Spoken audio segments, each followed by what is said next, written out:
ಸಮಾಜ ಸೇವೆ ಹೆಸರಲ್ಲಿ ಅದೆಷ್ಟು ಟ್ರಸ್ಟ್ಗಳು ತಲೆ ಎತ್ತಿ ಅಲ್ಲೊಂದು ಇಲ್ಲೊಂದು ಕಾರ್ಯ ಮಾಡಿ ಕೆಲ ದಿನಗಳ ಬಳಿಕ ಮರೆಯಾಗುತ್ತವೆ. ಆದರೆ ಇಲ್ಲೊಂದು ಸಂಸ್ಥೆ ಪ್ರಚಾರದ ಗೀಳಿಗೆ ಅಂಟಿಕೊಳ್ಳದೆ ಸದ್ದಿಲ್ಲದೆ ಸಮಾಜಮುಖಿ ಕೆಲಸ ಕಾರ್ಯಗಳನ್ನು ಮಾಡುತ್ತಾ ಬರುತ್ತಿದೆ. ಹಿಂದುಳಿದ ಸಮಾಜದ ಅಭಿವೃದ್ಧಿಗೆ ಕೈಜೋಡಿಸುತ್ತಾ ಬರುತ್ತಿದೆ.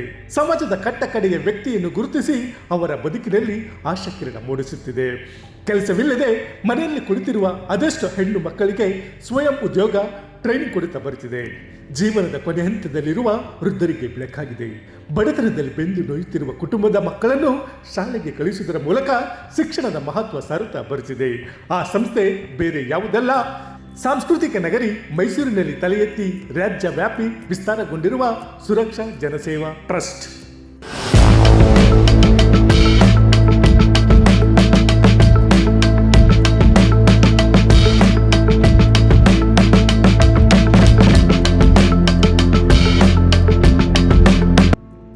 ಮೈಸೂರಿನಲ್ಲಿ ತಲೆ ಎತ್ತಿ ರಾಜ್ಯವ್ಯಾಪಿ ವಿಸ್ತರಣೆ. ಸಮಾಜಮುಖಿ ಕೆಲಸಗಳ ಮೂಲಕ ಗಳಿಸುತ್ತಿದೆ ಮನ್ನಣೆ. ಸುರಕ್ಷಾ ಜನಸೇವಾ ಟ್ರಸ್ಟ್ ಒಂದೊತ್ತಿನ ಊಟಕ್ಕೂ ಪರದಾಡುವ ಕುಟುಂಬಕ್ಕೆ ನಾವಿದ್ದೀವಿ ಅನ್ನೋ ಧೈರ್ಯ ತುಂಬುವ ಸಂಸ್ಥೆ. ವೃದ್ಧರ ಊರುಗೋಲ್ಗೆ ಸಪೋರ್ಟ್ ಆಗಿ ನಿಲ್ಲುವ ಟ್ರಸ್ಟ್. ಮನೆಯಲ್ಲಿ ಕುಳಿತುಕೊಂಡಿರುವ ಹೆಣ್ಣು ಮಕ್ಕಳಿಗೆ ಸ್ವಯಂ ಉದ್ಯೋಗ ಹೇಳಿಕೊಟ್ಟು ಸುರಕ್ಷಿತವಾಗಿ ನೋಡಿಕೊಳ್ಳುವ ಸಂಸ್ಥೆ. ಹೇಗೆ ಸಮಾಜದ ಅಭಿವೃದ್ಧಿಗೆ ಸ್ವಯಂ ಸೇವಾ ಸಂಸ್ಥೆಗಳು ಕೈ ಜೋಡಿಸಿದಾಗ ಸಮುದಾಯದ ಉನ್ನತಿ ಸಾಧ್ಯ ಎಂಬುದನ್ನು ಅರಿತಿರುವ ಈ ಟ್ರಸ್ಟ್ ತನ್ನ ದೇಶಗಳನ್ನು ಮರೆತಿಲ್ಲ. ಸಾಧ್ಯವಾದಷ್ಟು ಬಡವರ ಏಳಿಗೆಗೆ, ಮಕ್ಕಳ ವಿದ್ಯಾಭ್ಯಾಸಕ್ಕೆ ಇದರ ಆರೈಕೆ ಮಾಡುತ್ತಾ ಬರ್ತಿದೆ. ಮಾನವೀಯತೆಗೆ ಮತ್ತೊಂದು ಹೆಸರೇ ಜನಸೇವಾ ಟ್ರಸ್ಟ್. ವೃದ್ಧರ ಬಗ್ಗೆ ಅಪಾರ ಕಾಳಜಿ, ಬಡವರ ಬಾಳಿಗೆ ಆಶಾ ಕಿರಣ. ಇದಕ್ಕೆ ಒಂದು ಉತ್ತಮ ಉದಾಹರಣೆ ಹೇಳುವುದೆಂದರೆ, ಕುಣಿಗಲ್ ಮೂಲದ ವೃದ್ಧೆಯೊಬ್ಬರು 15 ದಿನಗಳಿಂದ ಮೈಸೂರು ಗ್ರಾಮಾಂತರ ಬಸ್ ನಿಲ್ದಾಣದ ಕಟ್ಟಡದ ಬಳಿಯೇ ಮಲಗುತ್ತಿದ್ದರು. ಈ ವಿಚಾರ ಗೊತ್ತಾಗುತ್ತಿದ್ದಂತೆ ಟ್ರಸ್ಟ್ನ ಸದಸ್ಯರು ವೃದ್ಧೆ ಪೂರ್ವಪರ ವಿಚಾರಿಸಿದಾಗ ಮಕ್ಕಳು ಸಂಬಂಧಿಕರು ಇಲ್ಲದಿರುವ ಬಗ್ಗೆ ಗೊತ್ತಾಗುತ್ತೆ. ತಕ್ಷಣವೇ ಕಾನೂನು ಪ್ರಕ್ರಿಯೆ ಮುಗಿಸಿ ತಮ್ಮ ಆಶ್ರಮದಲ್ಲಿ ಆಶ್ರಯ ನೀಡ್ತಾರೆ. ಇದು ಈ ಸಂಸ್ಥೆಯ ಮಾನವೀಯತೆಗೆ ಒಂದು ಸಾಕ್ಷಿ ಅಷ್ಟೇ. ಹೀಗೆ ಸಮಾಜ ಸೇವೆಯನ್ನು ಉಸಿರಾಗಿಸಿಕೊಂಡಿರುವ ಸುರಕ್ಷಾ ಜನಸೇವಾ ಟ್ರಸ್ಟ್ ಸರ್ಕಾರಿ ಶಾಲಾ ಮಕ್ಕಳ ಶಿಕ್ಷಣಕ್ಕೆ ನೆರವಾಗುತ್ತಾ ಬರುತ್ತಿದೆ. ಶಾಲೆ ಬಿಟ್ಟ ಮಕ್ಕಳನ್ನು ಮತ್ತೆಗೆ ಶಾಲೆಗೆ ಸೇರಿಸಿ ಅವರ ವಿದ್ಯಾಭ್ಯಾಸಕ್ಕೆ ಆರ್ಥಿಕ ನೆರವು ನೀಡುವುದು, ಅಂಗನವಾಡಿ ಮಕ್ಕಳ ಕಲಿಕೆಗೆ ಸಹಾಯ ಮಾಡುವುದು, ಪ್ರತಿಭಾ ವಿದ್ಯಾರ್ಥಿಗಳ ಶಿಕ್ಷಣಕ್ಕೆ ಪ್ರೋತ್ಸಾಹ ನೀಡುತ್ತಾ ಬರುತ್ತಿರುವುದು, ಹೀಗೆ ಸಮಾಜಮುಖಿ ಕೆಲಸಗಳಲ್ಲಿ ತೊಡಗಿಸಿಕೊಂಡಿರುವ ಈ ಸಂಸ್ಥೆ ಇದೀಗ ಎಚ್.ಡಿ. ಕೋಟೆ ತಾಲೂಕಿನ ಕಾಡಿನ ಮಕ್ಕಳ ಹಸಿವು ನೀಗಿಸಲು ಮುಂದಾಗಿದೆ. ಅವರ ಸ್ಥಿತಿಗತಿ ಬಗ್ಗೆ ಅಧ್ಯಯನ ನಡೆಸಿ ಸ್ಥಳಕ್ಕೆ ಭೇಟಿ ಕೊಟ್ಟು ಸರ್ವೆ ನಡೆಸಿದಾಗ ಅವರಿಗೆ ಆಘಾತಕಾರಿ ಅಂಶಗಳು ಬೆಳಕಿಗೆ ಬರುತ್ತೆ. ಹಾಡಿಗಳಲ್ಲಿ ಹೇಳತೀರದಾಗಿದೆ ಆದಿವಾಸಿಗಳ ಜನಜೀವನ.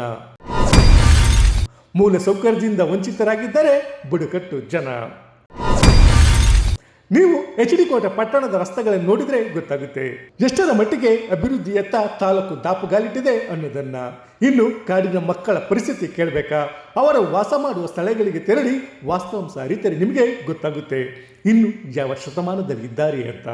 ಒಂದೊತ್ತಿನ ಊಟಕ್ಕೂ ಪರದಾಡುವ ಅವರ ಸ್ಥಿತಿ ನೋಡಿ ಮರಿಗಿರುವ ಸುರಕ್ಷಾ ಜನಸೇವಾ ಟ್ರಸ್ಟ್ನ ಪ್ರಧಾನ ಕಾರ್ಯದರ್ಶಿ ನಾಗರತ್ನ ಮತ್ತು ಟ್ರಸ್ಟ್ ಸದಸ್ಯರು ಸೋನಹಳ್ಳಿ ಹಾಡಿಗೆ ಭೇಟಿ ನೀಡಿ ಫುಡ್ ಕಿಟ್ ವಿತರಿಸಿ ಅವರಿಗೆ ಧೈರ್ಯ ತುಂಬಿ ಬಂದಿದ್ದಾರೆ. ಈಗ ಹೊಸದಾಗಿ ಕೂಡ 2 ವರ್ಷಗಳಿಂದ ಹಾಡಿಗಳಲ್ಲಿ ಎಚ್.ಡಿ. ಕೋಟೆ ಹಾಡಿ ಮತ್ತೆ ಬಂಡೀಪುರ ಸೈಡ್, ಗುಂಡ್ಲುಪೇಟೆ ಸೈಡಲ್ಲೆಲ್ಲ ಹಾಡಿಗಳಿಗೆಲ್ಲ ವಿಸಿಟ್ ಕೊಟ್ಟು ಅವರ ಸ್ಥಿತಿಗತಿಗಳು ಹೇಗಿದೆ, ಮತ್ತೆ ಅವರ ಜನಜೀವನ ವ್ಯವಸ್ಥೆ ಹೇಗಿದೆ, ಅವ್ರು ಯಾವ ರೀತಿ ಬದುಕ್ತಿದ್ದಾರೆ, ಎಜುಕೇಶನ್ ಮಾಡ್ತಿದ್ದಾರೆ ಇಲ್ವಾ ಅನ್ನೋದ್ರ ಬಗ್ಗೆ ನಾವು ಒಂದು ಸರ್ವೆನ ಮಾಡ್ತೀವಿ. ಸೊ ನಮ್ಗೆ ಅದ್ರಲ್ಲಿ ತಿಳಿದು ಬಂದಿದ್ದ ವಿಷಯ ಏನಪ್ಪಾ ಅಂತ ಹೇಳಿದ್ರೆ, ಅವರೆಲ್ಲ ಎಜುಕೇಶನ್ನಿಂದ ತುಂಬಾನೇ ಹಿಂದೆ ಇದ್ದಾರೆ. ಮತ್ತೆ ನಾಗರಿಕತೆ ನಮಗೂ ಹೋಲಿಸ್ಕೊಂಡು ಅವ್ರಿಗೂ ಹೋಲಿಸ್ಕೊಂಡ್ರೆ ತುಂಬಾ ಹಿಂದೆ ಇದ್ದಾರೆ. ಯಾಕಂತಂದ್ರೆ ಅವ್ರನ್ನ ಹೋಗಿ ಎಜುಕೇಟ್ ಮಾಡೋರು ಯಾರು ಇಲ್ಲ. ಸೊ ಅವ್ರಿಗೆ ಏನು ಬರಬೇಕು ಸರ್ಕಾರದಿಂದ, ಒಂದು ಫುಡ್ ಆಗ್ಬೋದು, ಇನ್ನೊಂದು ಆಗ್ಬೋದು, ಅದಷ್ಟೇ ಜನಕ್ಕೆ ಅವ್ರಿಗೆ ತಲುಪ್ತಿದೆ ಅನ್ನೋದು ಬಿಟ್ರೆ ಅವ್ರು ಯಾವ ರೀತಿ ಬದುಕಬೇಕು, ಅವ್ರು ಯಾವ ರೀತಿ ಇರಬೇಕು ಅನ್ನೋದನ್ನ ಕಲಿಸೋರು ಅಲ್ಲಿ ಯಾರು ಇಲ್ಲ. ಸೊ ಇದನ್ನ ನಾವೇನಾದ್ರೂ ಕೈಗೆ ಎತ್ಕೊಂಡು ಮಾಡೋಣ ಅಂತ ಹೇಳಿ ಲಾಸ್ಟ್ ಇಯರ್ ನಾವು ಕೆಲವೊಂದು ಹಾಡಿಗಳನ್ನೆಲ್ಲ ವಿಸಿಟ್ ಮಾಡಿ ನಾವು ಅಲ್ಲಿ ಏನಾದರೂ ಮಾಡಬೇಕು ಅಂತ ಪ್ರಯತ್ನ ಪಡ್ತೀವಿ. ಅದೇ ರೀತಿ ಈಗ ಕೆಲವೊಂದು ಹಾಡಿಗಳನ್ನೆಲ್ಲ ವಿಸಿಟ್ ಮಾಡಿ ಅವ್ರಿಗೆ ಯಾವ ರೀತಿ ಎಜುಕೇಶನ್ ಮಾಡಬೇಕು, ಯಾವ ರೀತಿ ಇರಬೇಕು ಅನ್ನೋದ್ರ ಬಗ್ಗೆ ಟ್ರೈನ್ ಅಪ್ ಮಾಡ್ತಿದ್ದೀವಿ. ಜೊತೆಗೆ ಈ ದಿನನೂ ಕೂಡ ನಾವು ಹಾಡಿಗಳಿಗೆ ತೆರಳಿ ಒಂದು ಸಣ್ಣ ರೇಷನ್ ಕಿಟ್ಗಳನ್ನು ಕೂಡ ಅವರಿಗೆ ಕೊಟ್ಟು ಮತ್ತೆ ಎಜುಕೇಶನ್ ಬಗ್ಗೆ ತಿಳಿಸಿ ಅವರಿಗೆ ಪ್ರತಿಯೊಂದು ವಿಷಯಗಳನ್ನ ಅವರಿಗೆ ಆರೋಗ್ಯದ ಬಗ್ಗೆ ಎಲ್ಲ ತಿಳಿಸ್ಕೊಟ್ಟು ಅವ್ರಿಗೆ ಈಗಲೂ ಕೂಡ ನಾವು ಅಲ್ಲಿಂದ ಬಂದಿದ್ದೀವಿ.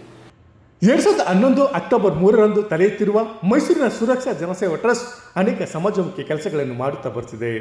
ಮಹಿಳಾ ಮತ್ತು ಮಕ್ಕಳ ಅಭಿವೃದ್ಧಿ ಕಾರ್ಯಕ್ರಮಗಳು, ವಿಕಲಚೇತನರಿಗೆ ಬೇಕಾಗುವ ಸಲಕರಣೆಗಳು, ಹಿರಿಯ ನಾಗರಿಕರಿಗೆ ಪಿಂಚಣಿ ವ್ಯವಸ್ಥೆ, ಮಹಿಳಾ ಸಂಘಟನೆಗಳ ಮೂಲಕ ಮಹಿಳೆಯರ ಸ್ವಾವಲಂಬಿ ಬದುಕು ಕಟ್ಟಿಕೊಳ್ಳಲು ಆರ್ಥಿಕ ನೆರವು, ಹೆಣ್ಣು ಮಕ್ಕಳಿಗೆ beautician tailoring, home product class, ಕೃತಕ ಚಿನ್ನಾಭರಣ ಮೇಕಿಂಗ್ ತರಬೇತಿ ಸೇರಿದಂತೆ ಅನೇಕ ಸಮಾಜಮುಖಿ ಕೆಲಸ ಕಾರ್ಯ ಮಾಡುತ್ತಾ ಬರುತ್ತಿದೆ. ನಾವು ಸಮಾಜ ಪೂರಕ ಕೆಲಸ ಕಾರ್ಯಗಳನ್ನು ಮಾಡಬೇಕು, ಸಮಾಜಕ್ಕೆ ಯಾವುದಾದ್ರೂ ಒಂದು ಕೊಡುಗೆಯನ್ನು ಕೊಡಬೇಕು ಅಂತ ಹೇಳಿ ನಾವು ಸುರಕ್ಷಾ ಜನಸೇವಾ ಸಂಸ್ಥೆಯನ್ನು 2011ನೇ ತಾರೀಕು ಅಕ್ಟೋಬರ್ 3ರಲ್ಲಿ ನಾವು ಶುರು ಮಾಡ್ತೀವಿ. ಏನೇನು ಗುರಿ ಉದ್ದೇಶಗಳನ್ನ ಇಟ್ಕೊಂಡು ಶುರು ಮಾಡ್ತೀವಿ ಅಂತ ಹೇಳಿದ್ರೆ, ಮಹಿಳಾ ಮತ್ತು ಮಕ್ಕಳ ಅಭಿವೃದ್ಧಿ ಕಾರ್ಯಕ್ರಮಗಳು, ವಿಕಲಚೇತನರು ಮತ್ತು ಹಿರಿಯ ನಾಗರಿಕರಿಗೋಸ್ಕರ ನಾವು ಕೆಲಸ ಮಾಡಬೇಕು, ಎಲ್ಲ ವರ್ಗದ ಜನರಿಗೆ ನಮ್ಮ ಸೌಲಭ್ಯಗಳು ತಲುಪಬೇಕು ಅಂತ ಹೇಳಿ ಈ 4 ಅಜೆಂಡಾಗಳನ್ನ ಇಟ್ಕೊಂಡು ಈ ಕೆಲಸಗಳನ್ನ ಪ್ರಾರಂಭ ಮಾಡ್ತೀವಿ. ಅದೇ ರೀತಿ ಕೂಡ ಸಕ್ಸಸ್ಸು ಕೂಡ ಮಾಡ್ತಾ ಹೋಗ್ತೀವಿ. ಮಹಿಳಾ ಸಂಘಗಳನ್ನು ನಿರ್ಮಾಣ ಮಾಡ್ತಾ, ಅವ್ರಿಗೆ ಸೆಲ್ಫ್ ಹೆಲ್ಪ್ ಗ್ರೂಪ್ಗಳನ್ನು ಮಾಡ್ತಾ ಅವ್ರು ಹೇಗೆ ಆರ್ಥಿಕತೆಯಲ್ಲಿ ಮುಂದುವರಿಬೇಕು, ಉಳಿತಾಯವನ್ನು ಹೇಗೆ ಮಾಡಬೇಕು ಅನ್ನೋ ಕಾನ್ಸೆಪ್ಟ್ನ ಫಸ್ಟ್ ಕೈಗೆತ್ಕೋತೀವಿ. ಅದೇ ರೀತಿ ಅವರು ಮನೆಯಲ್ಲೇ ಕೂರಬಾರ್ದು, ಫಸ್ಟ್ ಹೊರಗಡೆ ಬಂದು ಅವರು ಕೂಡ ಸ್ವಾವಲಂಬಿಗಳಾಗಿ ಬದುಕಬೇಕು ಅಂತ ಹೇಳಿ ನಾವು ಹೆಣ್ಣು ಮಕ್ಕಳಿಗೆ ಟ್ರೈನಿಂಗ್ ಪ್ರೋಗ್ರಾಮ್ಗಳನ್ನ ಕೂಡ ಶುರು ಮಾಡ್ತೀವಿ. ನಾವು ಬ್ಯೂಟಿಷಿಯನ್ನು, ಟೈಲರಿಂಗ್ ಮತ್ತು home product classes, artificial jewellery making, ಈ ಥರ ಹಲವಾರು ಕಾರ್ಯಕ್ರಮಗಳನ್ನು ಹೆಣ್ಮಕ್ಳ ಜೊತೆ ಸತತವಾಗಿ 6 ವರ್ಷಗಳ ಕಾಲ ನಡೆಸ್ಕೊಳ್ತಾ ಬರ್ತೀನಿ. ಜೊತೆಗೆ ನಮ್ಮ ಸಂಸ್ಥೆಯ ಮುಖ್ಯ ಗುರಿಗಳನ್ನು ಹಾಗೆ ಮುಂದುವರಿಸ್ಕೊಳ್ತಾ ನಾವು ವಿಕಲಚೇತನರಿಗೋಸ್ಕರ ಏನಾದರೂ ಕೆಲಸ ಕಾರ್ಯಗಳನ್ನ ಮಾಡಬೇಕು ಅಂತ ಹೇಳಿ ನಾವು ಜಿಲ್ಲಾ ಮಟ್ಟದ ಪ್ರೋಗ್ರಾಮ್ಗಳನ್ನೆಲ್ಲ ಹಮ್ಮಿಕೋತೀವಿ. ಮತ್ತೆ ಸರ್ಕಾರದಿಂದ ಸಿಗಬೇಕಾದಂತಹ ಎಲ್ಲ ಸೌಲಭ್ಯಗಳನ್ನು ವಿಕಲಚೇತನರ ಇಲಾಖೆಗಳ ಜೊತೆಗೂಡಿ ಕೊಡಿಸ್ತಾ ಹೋಗ್ತೀವಿ. ಮತ್ತು ಮಕ್ಕಳಿಗೆ ಸಂಬಂಧಪಟ್ಟಂಗೆ ಶಾಲೆ ಬಿಟ್ಟ ಮಕ್ಕಳನ್ನ ಶಾಲೆಗೆ ಸೇರಿಸುವಂಥದ್ದು, ಬಾಲ್ಯ ವಿವಾಹಗಳನ್ನು ತಡೆಗಟ್ಟುವಂಥದ್ದು, ಹಾಗೂ ನಾವು ಶಾಲೆ ಬಿಟ್ಟ ಮಕ್ಕಳಿಗೆ ಮತ್ತೆ ಶಾಲೆಗೆ ಸೇರಿಸಿ ಅವರಿಗೆ ಪುಸ್ತಕಗಳನ್ನು ಕೊಡುವಂಥದ್ದು, ಬ್ಯಾಗ್ಗಳನ್ನು ಕೊಡುವಂಥದ್ದು, ಅವರನ್ನು ವಿದ್ಯಾಭ್ಯಾಸಕ್ಕೆ ಉತ್ತೇಜನಗೊಳಿಸ್ತಾ ಬಂದ್ವಿ. ಮತ್ತೆ ಆವಾಗ ಕೂಡ ವರ್ಷಕ್ಕೆ ಒಮ್ಮೆ ಅವರಿಗೆ ಮಹಿಳಾ ಮತ್ತು ಮಕ್ಕಳ ಅಭಿವೃದ್ಧಿ ಇಲಾಖೆ ಜೊತೆಗೂಡಿ ಉಚಿತ ಬೇಸಿಗೆ ಶಿಬಿರವನ್ನು ಕೂಡ ಹಮ್ಮಿಕೊಂಡು ಹಲವಾರು ಕಾರ್ಯಕ್ರಮಗಳನ್ನು ನಾವು ಮಾಡ್ತಾ ಬರ್ತೀವಿ. ಒಟ್ಟಲ್ಲಿ ಸರ್ಕಾರದ ಪರ್ಯಾಯ ವ್ಯವಸ್ಥೆಯಾಗಿ ಸಮಾಜಮುಖಿ ಕೆಲಸ ಮಾಡುತ್ತಾ ಸಮಾಜದ ಅಭಿವೃದ್ಧಿಗೆ ಶ್ರಮಿಸುತ್ತಾ ಬರುತ್ತಿರುವ ಸುರಕ್ಷಾ ಜನಸೇವಾ ಟ್ರಸ್ಟ್ಗೆ ಒಳ್ಳೆಯದಾಗಲಿ. ಮತ್ತಷ್ಟು ಸಮಾಜ ಸೇವೆಗೆ ಆ ತಾಯಿ ಚಾಮುಂಡೇಶ್ವರಿ ಒಳ್ಳೆಯದು ಮಾಡಲಿ ಎಂದು ಶುಭ ಹಾರೈಸೋಣ. HD ಕೋಟೆಯಿಂದ ಶ್ರೀಕಂಠ ಈಶ್ವರ್, ಇಂಡಿಯಾ ಫಸ್ಟ್, ನಿರ್ಭೀತಿಯಿಂದ ನಿಮಗಾಗಿ. ಇಂತಹ ನೈಜ, ಇಂಟ್ರೆಸ್ಟಿಂಗ್ ಹಾಗೂ ಕ್ಯೂರಿಯಾಸಿಟಿ ಸುದ್ದಿಗಳು ನಿಮಗೆ ಸಿಗಬೇಕು ಅಂದರೆ ಇಂಡಿಯಾ ಫಸ್ಟ್ ಟಿವಿ ಸಬ್ಸ್ಕ್ರೈಬ್ ಮಾಡಿ. ಒಂದು ಲೈಕ್ ಕೊಟ್ಟು ವಿಡಿಯೋ ಶೇರ್ ಮಾಡುವ ಮೂಲಕ ನಮ್ಮನ್ನು ಮತ್ತಷ್ಟು ಪ್ರೋತ್ಸಾಹಿಸಿ. ಇಂಡಿಯಾ ಫಸ್ಟ್, ನಿರ್ಭೀತಿಯಿಂದ ನಿಮಗಾಗಿ.